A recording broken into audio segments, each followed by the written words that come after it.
Hello student, ਅੱਜ ਮੈਂ ਜਿਹੜਾ ਤੁਹਾਨੂੰ ਟੌਪਿਕ ਕਰਵਾਉਣ ਜਾ ਰਹੀ ਹਾਂ ਉਹ ਵੈਬ ਡਿਜ਼ਾਈਨਿੰਗ ਜਿਹੜਾ ਆਪਣਾ BCA 5th ਸੈਮ ਦਾ ਸਬਜੈਕਟ ਹੈ ਉਹਦੇ ਨਾਲ ਰਿਲੇਟਡ ਹੈ। ਅੱਜ ਇਹਦੇ ਵਿੱਚ ਜਿਹੜਾ ਆਪਾਂ ਟੌਪਿਕ ਕਰਨ ਜਾ ਰਹੇ ਹਾਂ ਇੱਕ ਥਿਓਰੈਟੀਕਲ ਟੌਪਿਕ ਹੈ। ਇਹਦੇ 'ਚ ਪ੍ਰੈਕਟੀਕਲ ਇਸ਼ੂ ਕੋਈ ਨਹੀਂ ਹੈ, ਕੋਈ ਟੈਗਸ ਵਗੈਰਾ ਦਾ ਇਸ਼ੂ ਨਹੀਂ ਆਉਂਦਾ। ਇਹਦੇ ਵਿੱਚ ਇਹ ਕੁਝ ਥਿਓਰੈਟੀਕਲ ਟੌਪਿਕ ਹੈ ਜਿਹੜੇ ਆਪਾਂ ਦਿੱਤੇ ਗਏ, ਉਹਨਾਂ ਵਿੱਚ ਅੱਜ ਆਪਾਂ ਇੱਕ ਟੌਪਿਕ ਡਿਸਕਸ ਕਰਨ ਜਾ ਰਹੇ ਹਾਂ। The name of the topic is good web design. Good web design ਮਤਲਬ ਵੈਬ ਦੀ ਡਿਜ਼ਾਈਨਿੰਗ ਆਪਾਂ ਚੰਗੇ ਤਰੀਕੇ ਨਾਲ ਕਿਵੇਂ ਕਰ ਸਕਦੇ ਹਾਂ। ਵੈਬ ਸਮਝਦੇ ਜੋ ਵੈਬ ਦੀ ਗੱਲ ਆ ਜਾਂਦੀ ਹੈ ਤਾਂ ਵੈਬ ਪੇਜਿਸ ਦੀ ਗੱਲ ਆ ਜਾਂਦੀ ਹੈ, ਵੈਬਸਾਈਟਸ ਦੀ ਗੱਲ ਆ ਜਾਂਦੀ ਹੈ, ਤਾਂ ਉਹ ਡਿਜ਼ਾਈਨਿੰਗ ਆਪਾਂ ਵਧੀਆ ਤਰੀਕੇ ਨਾਲ ਕਿਵੇਂ ਕਰ ਸਕਦੇ ਹਾਂ। ਤਾਂ ਇਹਦੇ ਵਿੱਚ ਕੁਝ ਸਟੈਪਸ ਹੁੰਦੇ ਆ ਜਿਹੜੇ ਆਪਾਂ ਨੂੰ ਫੋਲੋ ਕਰਨੇ ਪੈਂਦੇ ਆ। ਤਾਂ ਅੱਜ ਆਪਾਂ ਜਿਹੜੇ ਸਟੈਪਸ ਆ 1 ਬਾਏ 1 ਜਿਹੜੇ ਉਹ ਡਿਸਕਸ ਕਰਾਂਗੇ। ਤਾਂ ਇਹਦੇ ਵਿੱਚ ਸਭ ਤੋਂ ਪਹਿਲਾ ਜਿਹੜਾ ਪੁਆਇੰਟ ਹੈ ਦੈਟ ਇਜ਼ ਪ੍ਰੀਸੀਡੈਂਸ। ਪ੍ਰੀਸੀਡੈਂਸ ਦਾ ਕੀ ਮਤਲਬ ਹੈ? Good web design, perhaps even more than other type of design, is about information. ਕਹਿੰਦੇ good web design ਕੀ ਹੈ? ਇਸ ਤਰ੍ਹਾਂ ਦਾ ਡਿਜ਼ਾਈਨ ਜਿਹਦੇ ਵਿੱਚ ਆਪਾਂ ਨੂੰ ਇੱਕ ਬਹੁਤ ਵਧੀਆ ਤਰ੍ਹਾਂ ਦੀ ਇਨਫੋਰਮੇਸ਼ਨ ਹੈ ਜਿਹੜੀ ਪ੍ਰਾਪਤ ਹੋਵੇ। One of the biggest tool in your essential to do this is precedence. ਇਹ ਜਿਹੜੀ ਵਧੀਆ ਵੈਬ ਡਿਜ਼ਾਈਨਿੰਗ ਹੈ, ਕਹਿੰਦੇ ਜੇ ਆਪਾਂ ਗੇਨ ਕਰਨਾ ਚਾਹੁੰਦੇ ਆ ਤਾਂ ਇਹਦੇ ਲਈ ਸਭ ਤੋਂ ਵਧੀਆ ਟੂਲ ਜਿਹੜਾ ਆਪਣੇ ਕੋਲ ਹੈ that is precedence. When navigate a good design, navigate मतलब ਕੀ ਹੁੰਦਾ? ਜਦੋਂ ਆਪਾਂ ਘੁੰਮਦੇ ਫਿਰਦੇ ਦੇਖਦੇ ਆ ਕਿਸੇ ਚੀਜ਼ ਨੂੰ, the user should be led around the screen by the designer. ਜਦੋਂ ਵੀ ਆਪਾਂ ਕਿਸੇ ਚੀਜ਼ ਨੂੰ ਮਤਲਬ ਤੁਸੀਂ ਐਂ ਲਗਾ ਲਓ ਕਿਸੇ ਚੀਜ਼ ਨੂੰ ਦੇਖਣਾ ਹੁੰਦਾ, ਕਿਸੇ ਚੀਜ਼ ਨੂੰ ਸਮਝਣਾ ਹੁੰਦਾ ਤਾਂ ਪਹਿਲਾਂ ਆਪਾਂ ਉਹਦੀ ਚੰਗੀ ਤਰ੍ਹਾਂ ਛਾਣਬੀਨ ਕਰਦੇ ਆ। ਜੇ ਤਾਂ ਕੋਈ ਵਧੀਆ ਡਿਜ਼ਾਈਨਰ ਹੈ ਤਾਂ ਉਹ ਚੀਜ਼ ਆਪਾਂ ਨੂੰ ਅੱਛੀ ਤਰ੍ਹਾਂ ਸਮਝ ਆ ਜਾਂਦੀ ਹੈ। ਜੇ ਉਹਦੀ ਡਿਜ਼ਾਈਨਿੰਗ ਵਧੀਆ ਨਹੀਂ ਕੀਤੀ ਹੋਈ ਤਾਂ ਆਪਾਂ ਨੂੰ ਚੀਜ਼ ਸਮਝ ਨਹੀਂ ਆਉਂਦੀ। I call this precedence and it's about how much visual weight different parts of your design have.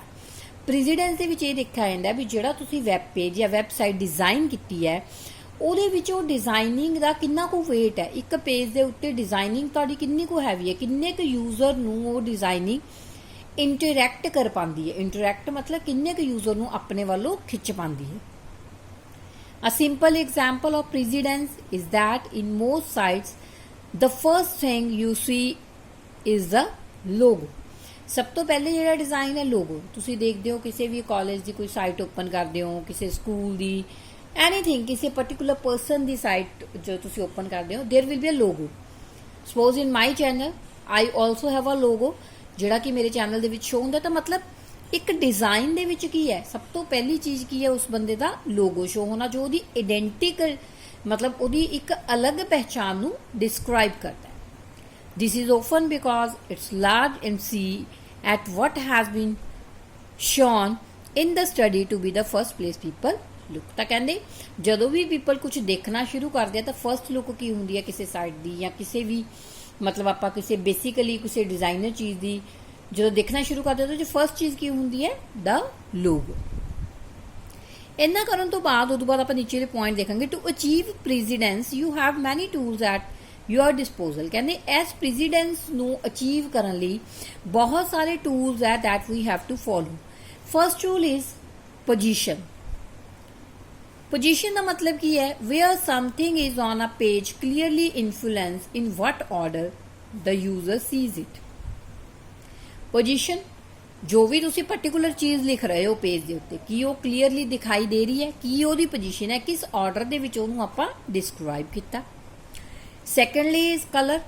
Using bold and subtitle color in a simple way to tell your user where to look. ਹੁਣ ਕੀ ਹੈ? ਜਿਵੇਂ ਆਪਣਾ ਕੋਈ heading ਹੈ, heading ਨੂੰ ਆਪਾਂ ਥੋੜਾ ਜਿਹਾ ਬੋਲਡ ਕਰ ਸਕਦੇ ਹਾਂ। ਬੋਲਡ ਕਰਨ ਦਾ ਆਪਾਂ ਨੂੰ ਫਾਇਦਾ ਕੀ ਹੁੰਦਾ ਹੈ?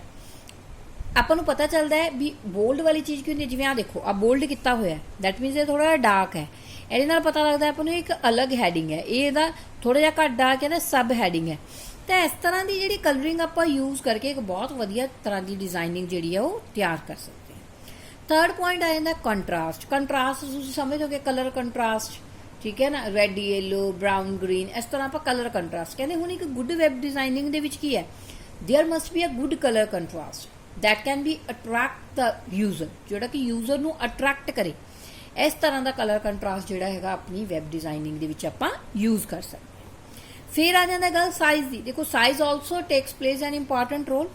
ਜਿਵੇਂ ਗੁੱਡ ਵੈਬ ਡਿਜ਼ਾਈਨਿੰਗ ਦੇ ਵਿੱਚ ਸਾਈਜ਼ ਹੁਣ ਜਿਵੇਂ ਬੁੱਕ ਡਿਜ਼ਾਈਨ ਕੀਤੀ ਹੋਈ ਹੈ, ਪੇਜ ਡਿਜ਼ਾਈਨ ਕੀਤਾ ਹੋਇਆ ਤਾਂ ਇਹਦੇ ਵਿੱਚ ਉਹਨਾਂ ਨੇ ਦੱਸਿਆ ਜਿਵੇਂ ਜਿਹੜੀ ਹੈਡਿੰਗ ਹੈ they are in big size and sub heading is sum small size and ਜਿਹੜੀ ਆਮ ਵਰਡਿੰਗ ਹੈ ਉਹ ਉਦੋਂ ਸਮਾਲ ਸਾਈਜ਼ ਦੀ ਹੈ। ਤਾਂ ਕੀ ਇਹ ਇੱਕ ਸਾਈਜ਼ ਦਾ ਇੱਕ ਕ੍ਰਾਈਟੇਰੀਆ ਜਿਹੜਾ ਉਹ ਬਣਾਇਆ ਗਿਆ ਹੈਗਾ ਵੀ ਕਿਸ ਤਰ੍ਹਾਂ ਵੈਬ ਡਿਜ਼ਾਈਨਿੰਗ ਦੇ ਵਿੱਚ ਆਪਾਂ ਸਾਈਜ਼ ਨੂੰ ਡਿਸਕ੍ਰਾਈਬ ਕਰ ਸਕਦੇ ਹਾਂ। Next is design elements. ਹੁਣ ਦੇਖੋ ਡਿਜ਼ਾਈਨ ਐਲੀਮੈਂਟਸ ਦੇ ਵਿੱਚ ਕੀ ਆ ਜਾਂਦਾ ਹੈ, if there is a magnetic arrow pointing at something, guess where the user will look। Design element ਦੇ ਵਿੱਚ ਤੁਸੀਂ ਦੇਖਣਾ ਵੀ ਐਰੋ ਤੁਹਾਡੀ ਪੁਆਇੰਟ ਕਿੱਥੇ ਹੋ ਰਹੀ ਹੈ, ਯੂਜ਼ਰ ਕਿੰਨਾ ਚੀਜ਼ਾਂ ਵੱਲ ਜ਼ਿਆਦਾ ਜਿਹੜਾ ਹੈਗਾ ਆਪਦਾ ਧਿਆਨ ਦੇ ਰਿਹਾ ਹੈ। ਇਹ ਸੀਗਾ ਆਪਣਾ first point. Second point is spacing. Spacing ਸਮਝ ਰਹੇ ਹੋ, ਸਪੇਸਿੰਗ ਮਤਲਬ ਸਪੇਸ ਦੇਣਾ ਕਿਸੇ। ਹੁਣ ਜਿਵੇਂ ਆ ਲਾਈਨਸ ਲਿਖੀਆਂ ਹੋਈਆਂ ਉੱਪਰ ਉਹ ਹੈਡਿੰਗਸ, ਤਾਂ ਇੱਕ ਦੇਖੋ ਸਪੇਸ ਛੱਡੀ ਹੋਈ ਹੈ, ਇੱਥੋਂ ਖਾਲੀ ਹੈ, ਇੱਥੋਂ ਖਾਲੀ ਆ, ਖਾਲੀ ਹੈ, ਦੈਟ ਇਜ਼ ਕਾਲਡ ਸਪੇਸਿੰਗ। ਤਾਂ ਸਪੇਸਿੰਗ ਜਿਹੜੀ ਹੈ ਬਹੁਤ ਹੀ ਇੰਪੋਰਟੈਂਟ ਪਾਰਟ ਹੁੰਦਾ ਕਿਸੇ ਵੀ ਚੀਜ਼ ਦਾ। ਜੇ ਆਪਾਂ ਸਪੇਸਿੰਗ ਬਿਲਕੁਲ ਸਹੀ ਤਰੀਕੇ ਨਾਲ ਨਹੀਂ ਦੇਵਾਂਗੇ ਤਾਂ ਉਹਦੇ ਨਾਲ ਕੀ ਹੋਊਗਾ, ਚੀਜ਼ਾਂ ਜਿਹੜੀਆਂ ਹੈਗੀਆਂ ਉਹ ਕਲੈਰੀਫਾਈ ਨਹੀਂ ਹੋਣਗੀਆਂ। Spacing make things clear. ਕਹਿੰਦੇ ਜੇ ਸਪੇਸ ਹੈ ਜਿਹੜੀ ਉਹ ਥਿੰਗਸ ਨੂੰ ਕੀ ਬਣਾ ਦਿੰਦੀ ਹੈ, ਕਲੀਅਰ ਬਣਾ ਦਿੰਦੀ ਹੈ। In a web design, there are 3 aspects of space that you should be consider। web design ਦੇ ਵਿੱਚ ਕਹਿੰਦੇ ਤਿੰਨ ਤਰ੍ਹਾਂ ਦੀ ਸਪੇਸਿੰਗ ਹੁੰਦੀ ਹੈ ਜੋ ਤੁਸੀਂ ਕੰਸੀਡਰ ਕਰਨੀ ਹੁੰਦੀ ਹੈ। ਪਹਿਲੀ ਹੈਗੀ ਹੈ ਲਾਈਨ ਸਪੇਸਿੰਗ। ਲਾਈਨ ਸਪੇਸਿੰਗ ਮਤਲਬ ਦੇਖੋ ਆ ਇੱਕ ਲਾਈਨ ਲਿਖੀ ਹੋਈ ਹੈ, ਉਸ ਤੋਂ ਬਾਅਦ ਕਿੰਨੀ ਕੁ ਸਪੇਸ ਹੋਣੀ ਚਾਹੀਦੀ ਹੈ, that is called a line spacing।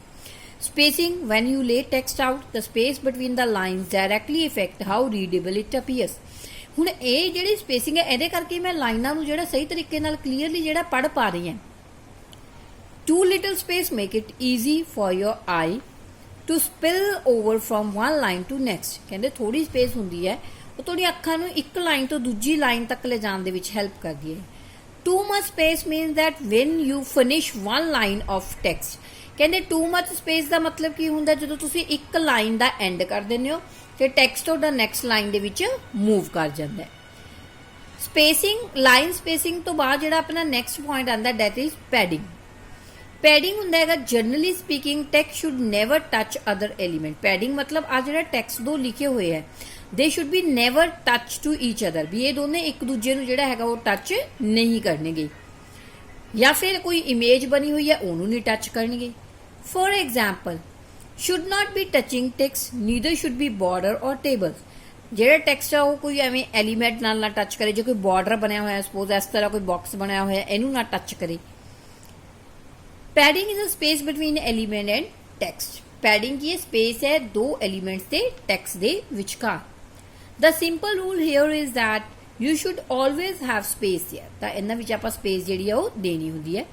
There are expectation of course in a particular in the text in some sort of heading graphics। ਤਾਂ ਇਹ ਜਿਹੜੀ ਸਪੇਸਿੰਗ ਆ ਕਹਿੰਦੇ ਹੈਡਿੰਗ ਗ੍ਰਾਫਿਕਸ ਸਭ ਦੇ ਉੱਤੇ ਹੀ ਆਪਦਾ ਇੱਕ ਇੰਪੈਕਟ ਛੱਡਦੀ ਹੈ। Last is white spaces। First of all, white spaces does not need to be white। white spaces ਦਾ ਮਤਲਬ ਇਹ ਨਹੀਂ ਹੈ ਵੀ ਉਹ white ਕਲਰ ਦੀਆਂ ਸਪੇਸਿਸ। white spaces ਦੇਖੋ ਜਿਹੜੀ ਸਪੇਸ ਆ ਰਹੀ ਹੈ ਹਰੇਕ ਮਤਲਬ ਆਪਣੇ ਵਰਡ ਤੋਂ ਬਾਅਦ that is called a white spaces। The term simply refers to empty space on a page। Page ਦੇ ਵਿੱਚ ਜਿੱਥੇ ਵੀ ਤੁਸੀਂ ਇੱਕ empty space ਛੱਡ ਦਿੰਦੇ ਹੋ that is known as white spaces। white spaces are used to give balance, proportion and contrast to a page। ਇੱਕ page ਨੂੰ ਪ੍ਰੋਪਰ ਬੈਲੈਂਸ ਦੇਣ ਵਾਸਤੇ ਕੀ ਹੈ ਯੂਜ਼ ਕੀਤੀ ਜਾਂਦੀ ਹੈ। A lot of white spaces tends to make things seems more elegant and up market। ਕਹਿੰਦੇ ਜਿਹੜੀਆਂ white spaces ਹੈ ਉਹ things ਨੂੰ ਵਧੀਆ ਬਣਾ ਦਿੰਦੀਆਂ ਤੇ up to market ਬਣਾ ਦਿੰਦੀਆਂ। ਇੰਨੇ ਹੀ ਕਰਨਾ ਸਟੂਡੈਂਟ। ਤਾਂ ਮੇਰੇ ਕਹਿਣ ਦਾ ਮਤਲਬ ਕਿ ਹੁਣ ਜਿਵੇਂ ਸਪੇਸਿੰਗ ਐਕਸਪਲੇਨ ਕਰ ਰਹੇ ਹੋ, you do not need to write the full paragraph. ਜਿੰਨਾ ਕੁ ਤੁਹਾਨੂੰ ਸਮਝ ਆ ਰਿਹਾ ਹੈ ਭਾਵੇਂ ਉਹਨੂੰ 3 ਲਾਈਨਸ ਦੇ ਵਿੱਚ 4 ਲਾਈਨ ਦੇ ਵਿੱਚ ਤੁਸੀਂ ਉਹਨਾਂ ਚੀਜ਼ਾਂ ਦੀ ਐਕਸਪਲੇਨੇਸ਼ਨ ਹੈ ਜਿਹੜੀ ਉਹ ਦੇ ਸਕਦੇ ਹੋ। Third point is navigation. Navigation ਤੁਸੀਂ ਆ ਦੇਖਦੇ ਹੁੰਦੇ ਹੋ ਜਿਵੇਂ ਆਪਾਂ ਕਿਤੇ ਜਾਂਦੇ ਹਾਂ ਮੈਪ ਤੇ ਨੈਵੀਗੇਸ਼ਨ ਵਗੈਰਾ ਲਗਾ ਲੈਣ ਜਿਹੜੇ ਆਪਾਂ ਨੂੰ ਰਾਸਤਾ ਦੱਸਦਾ ਇੱਕ ਜਗ੍ਹਾ ਤੋਂ ਦੂਸਰੀ ਜਗ੍ਹਾ ਕਿਵੇਂ ਜਾਣਾ ਹੈ। ਤਾਂ there are 2 aspects of navigation to keep in mind। navigation, where can you go।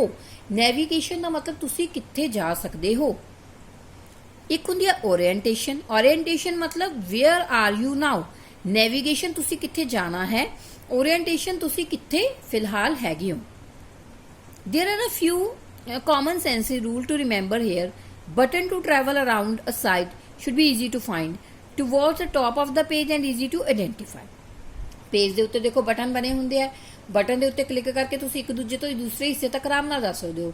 ਜਿਵੇਂ MS ਵਰਡ ਦੇ ਵਿੱਚ ਕੰਮ ਕਰ ਰਹੇ ਹੋ, ਫਾਈਲ ਮੈਨਿਊ ਬਣਿਆ ਹੋਇਆ ਹੈ, ਐਡਿਟ ਮੈਨਿਊ ਬਣਿਆ ਹੋਇਆ, ਉਹਨਾਂ ਤੇ ਜਾ ਕੇ ਤੁਸੀਂ ਆਰਾਮ ਨਾਲ ਘੁੰਮ ਸਕਦੇ ਹੋ ਮਤਲਬ ਉਸ MS ਵਰਡ ਦੇ ਟੂਲਸ ਦੇ ਦੌਰਾਨ। ਤਾਂ ਇਹੀ ਨੈਵੀਗੇਸ਼ਨ ਹੁੰਦੀ ਹੈ। Where you want to go, ਤੁਸੀਂ ਕਿਸੇ ਫਾਈਲ ਨੂੰ ਸੇਵ ਕਰਨਾ then you have to click on file menu then save option. ਤਾਂ ਇਸ ਤਰ੍ਹਾਂ ਤੁਸੀਂ ਕੀ ਹੈ ਵੀ ਤੁਸੀਂ ਕਿਸ ਤਰ੍ਹਾਂ ਨੈਵੀਗੇਟ ਕਰਨਾ that is depend upon you. ਇਹ ਤੁਹਾਡੇ ਤੇ ਡਿਪੈਂਡ ਕਰਦਾ ਹੈ। इन्ना करन तो बाद ओरिएंटेशन मतलब की है वेयर यू आर नाउ, तुसी कित्थे फिलहाल खड़े हो। There are lots of way you can orient the user to know excuse not to, मतलब यूजर ने पता होना चाहिए भी कितने, जे उन्होंने आई नहीं पता कितने तो इस तरह की पता करूगा भी कितने जाना है। तो फर्स्ट कंडीशन की है you have to know where you are now, फिलहाल तुसी कितने हो। Fourth point is design to build, web designer to check page download quickly. एक तो वैब डिजाइनर ने ध्यान रखना भी जो भी उन्हें पेजेस बनाए हैं that can be downloaded quickly. कोई भी यूजर थोड़ा पेज देखना चाहता है तो वो छेती छेती डाउनलोड होवे। First page and home page fit into 800 into 600 pixel space, ये साइज मैटर दसिया भी थोड़ा जो पेज है वो इन्नी रेशो के फिट होना चाहिए।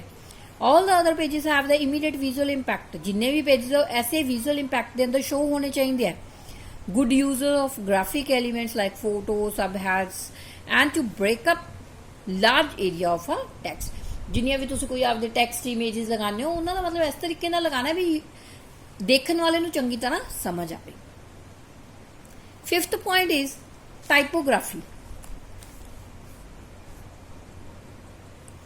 Text is the most common element of the design, so it is not surprising that a lot of thoughts has gone into। ਕਹਿੰਦੇ ਟਾਈਪੋਗ੍ਰਾਫੀ ਦੇ ਵਿੱਚ ਕੀ ਤੁਸੀਂ ਜਿਹੜੇ ਟੈਕਸਟ ਟਾਈਪ ਕਰਦੇ ਹੋ ਦੈਟ ਇਜ਼ ਨੋਨ ਐ ਟਾਈਪੋਗ੍ਰਾਫੀ, ਟੈਕਸਟ ਨੂੰ ਲਿਖਦੇ ਹੋ ਜਾਂ ਟਾਈਪ ਕਰਦੇ ਹੋ ਟਾਈਪੋਗ੍ਰਾਫੀ ਕਹਿੰਦੇ ਆ। ਤੇ ਇਹ ਕਾਮਨ ਐਲੀਮੈਂਟ ਹੈ ਜਿਹੜਾ ਕਿ ਬਹੁਤ ਵਧੀਆ ਤਰੀਕੇ ਨਾਲ ਜਿਹੜਾ ਹੈਗਾ ਡਿਜ਼ਾਈਨ ਹੋਣਾ ਚਾਹੀਦਾ। ਤਾਂ ਜਦੋਂ ਤੁਸੀਂ ਟਾਈਪੋਗ੍ਰਾਫੀ ਕਰਨੀ ਹੈ you have to take care of some points like font choice, ਤੁਹਾਡੀ ਫੋਂਟ ਦੀ ਚੋਇਸ ਵਧੀਆ ਹੋਣੀ ਚਾਹੀਦੀ। ਦੇਖੋ ਫੋਂਟ ਦੀਆਂ different kinds of type are available like Times New Roman, Arial Black, Monotype, Corsiva. ਜੇ ਤੁਸੀਂ MS ਵਰਡ 'ਚ ਚੰਗੀ ਤਰ੍ਹਾਂ ਕੰਮ ਕੀਤਾ ਤੁਹਾਨੂੰ ਇਹ ਸਾਰੀਆਂ ਆਪਸ਼ਨਸ ਬਾਰੇ ਪਤਾ ਹੋਊਗਾ। These are the font choices, ਵੀ ਤੁਸੀਂ ਕਿਹੜਾ ਫੋਂਟ ਦੀ ਜਿਹੜੀ ਹੈ ਚੋਇਸ ਕਰਨੀ ਹੈ।